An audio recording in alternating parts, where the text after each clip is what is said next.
Hello, everyone. Today, we're going to walk through a common Excel issue, the value error that appears when using XLOOKUP. You enter your formula. Everything looks correct, but then the error shows up. Let's take a closer look at why this happens. In our example, we're trying to bring the shipping address from the Orders tab into our main table. The formula seems fine, but the error tells us something is not aligned. When we examine the formula carefully, we notice that the lookup array and the return array do not have the same height.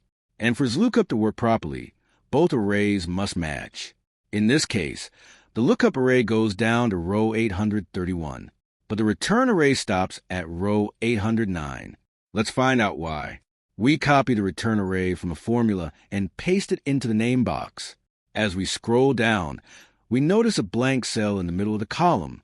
Because of that blank cell, using Control-Shift-Down arrow caused the selection to stop early. This made the return array shorter than the lookup array. Now let's fix it. We return to the formula. We extend the return array all the way down to row 831. We press Enter, and the error disappears.